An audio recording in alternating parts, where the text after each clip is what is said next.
Hi there, this is Mrs. Piper.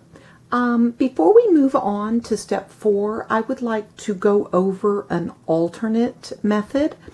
If you are not interested in focusing on the colors, the reds or yellows or oranges of your shapes, there is an alternate idea that you may use if you would like.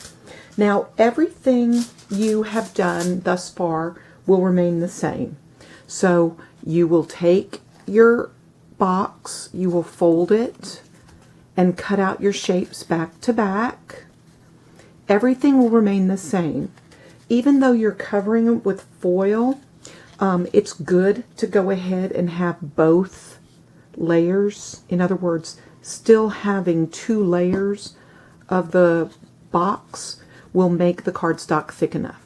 So I'm still doing everything exactly the same. Only now I'm including an extra step. I'm going to take my aluminum foil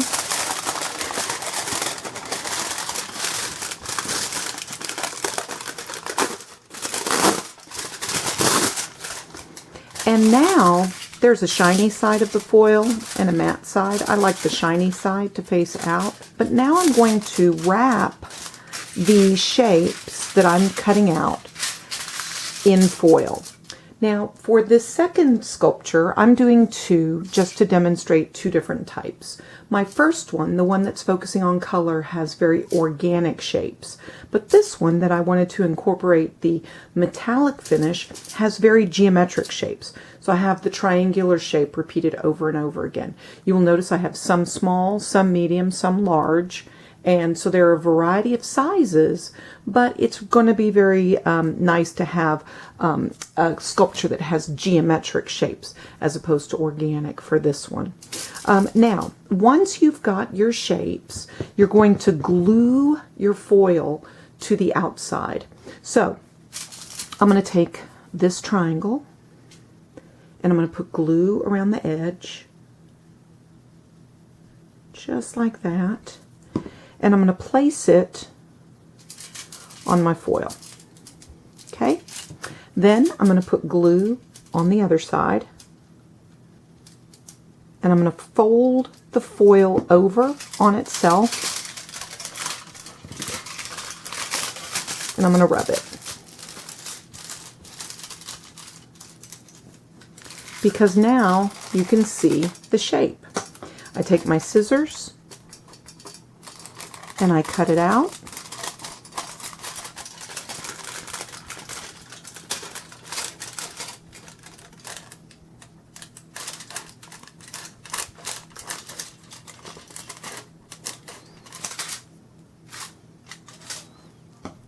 So that I have a metallic shape. Again, shapes are flat. It has height and it has width, but there is no depth to it. It's flat. I'm going to do this with all of my triangular geometric shapes, and this will be my second example of this project. So again, this is optional. You don't have to do this step, but if you would like to, you can cover your shapes with aluminum foil, and that way when you make your sculpture, it'll be reflecting light instead of focusing on color. It's really up to you. If you want to do 2 and you want to make 1 of each, that's always a great idea, but this was just an extra step if you choose to do it. Thank you very much for watching. We'll move on now to step 4. Thank you very much.